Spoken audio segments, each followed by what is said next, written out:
கர்த்தருடைய பரிசுத்த நாமத்திற்கு ஸ்தோத்திரம்.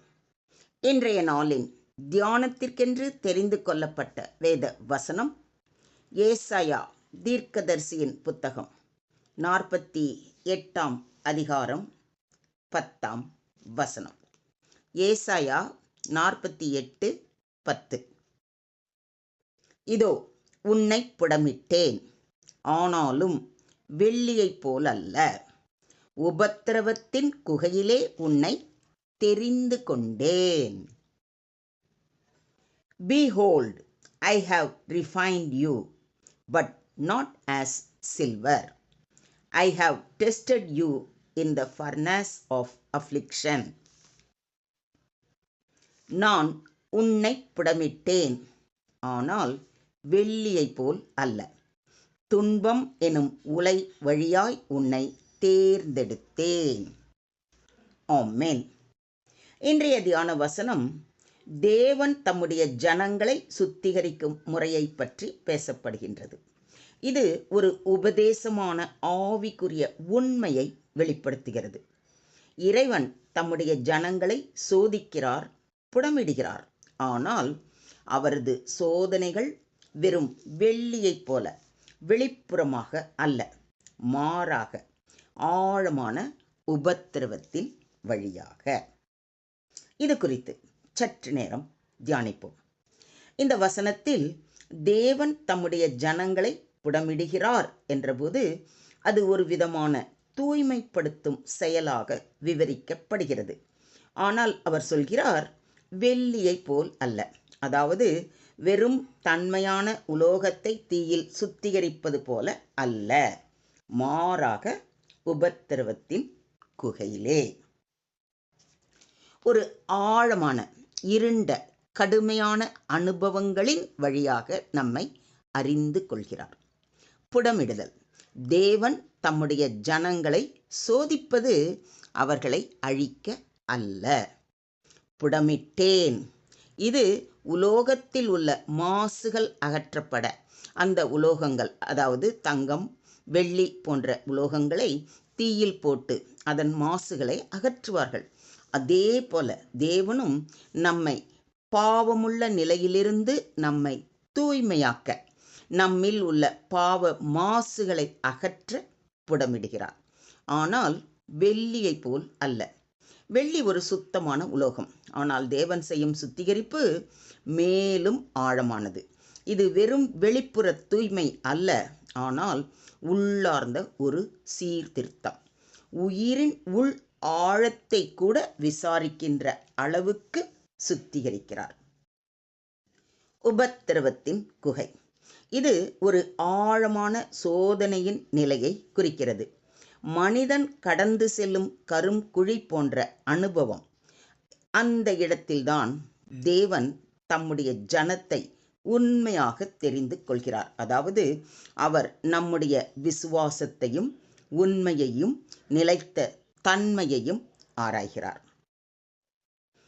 அவர் உட்கார்ந்து வெள்ளியை புடமிட்டு சுத்திகரித்து கொண்டிருப்பார்.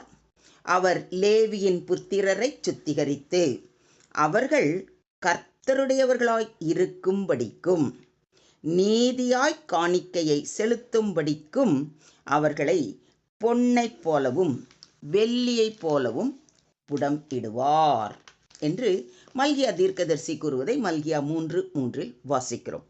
இந்த வசனத்தில் அவர் எதற்காக அவருடைய ஜனங்களை புடமிடுகிறார் என்பதை மிக தெளிவாக குறிப்பிடுகிறார். முதலாவது, அவருடைய ஜனங்கள் கர்த்தருடையவர்களாய் இருக்கும்படிக்கு, அதாவது நாம் அவருடைய பிள்ளைகள் என்ற அங்கீகாரத்தை பெற நாம் முதலில் பரிசுத்தமாக்கப்பட வேண்டும். நான் பரிசுத்தர், ஆகையால் நீங்களும் பரிசுத்தராய் இருங்கள் என்று எழுதியிருக்கிறதே. அவருடைய பரிசுத்தத்தில் நாம் நிலைத்திருக்க வேண்டும் என்பதற்காகவே அவர் நம்மை புடமிடுகிறார். இரண்டாவது, நீதியாய் காணிக்கை செலுத்தும்படிக்கும், அதாவது தேவனுக்கு அளிக்கும் காணிக்கை நீதியாய் செலுத்தப்பட வேண்டும். காயின் ஆபேலை குறித்து ஏற்கனவே தியானித்தோம்.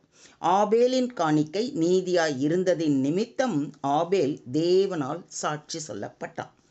காயினின் காணிக்கை நீதியாய் செலுத்தப்படாததால் தேவன் அவன் காணிக்கையை அங்கீகரிக்கவில்லை என்றும் பார்த்தோம்.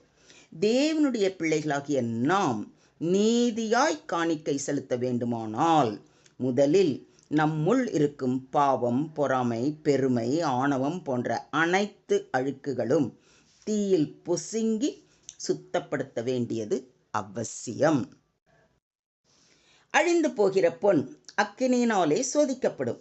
அதை பார்க்கிலும் அதிக விலையேற பெற்றதாயிருக்கிற உங்கள் விசுவாசம் சோதிக்கப்பட்டு இயேசு கிறிஸ்து வெளிப்படும்போது உங்களுக்கு புகழ்ச்சியும் கனமும் மகிமையும் உண்டாக காணப்படும் என்று அப்போஸ்தலனாகிய பேதுரு தமது 1 நிருபம் 1 அதிகாரம் 7 வசனத்தில் மிக தெளிவாக கூறுகிறார்.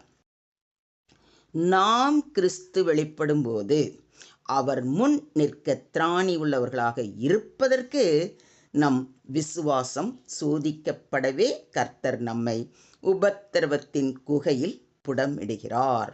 சோதனையின் வாயிலாக விசுவாசம் பலப்படுகிறது.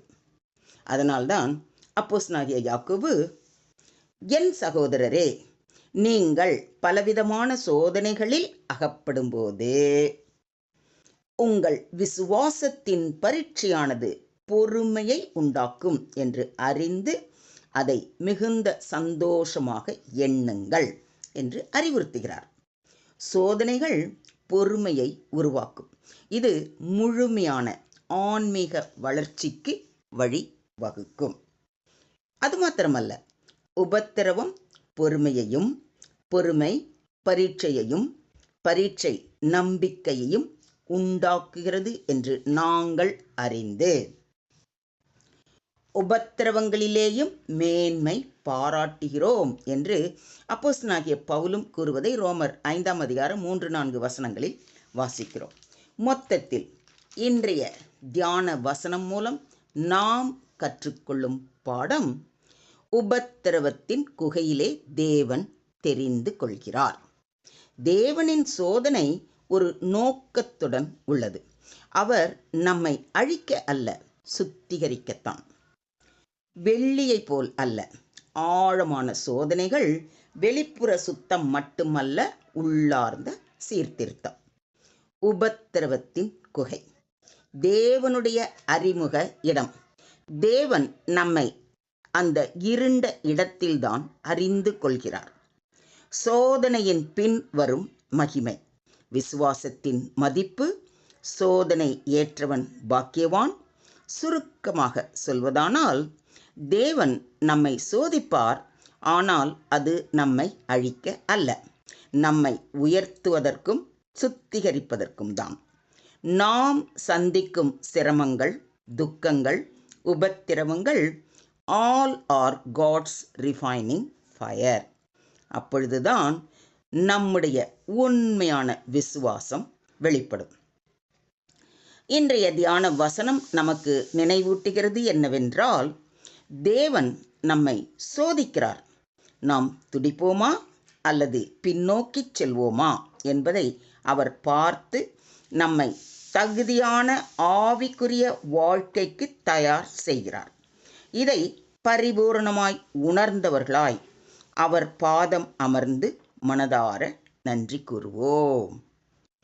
ஸ்தோத்திரம் ஆண்டவரே, ஸ்தோத்திரம் கர்த்தாவே, ஸ்தோத்திரம் ஸ்தோத்திரம் ஸ்தோத்திரம்.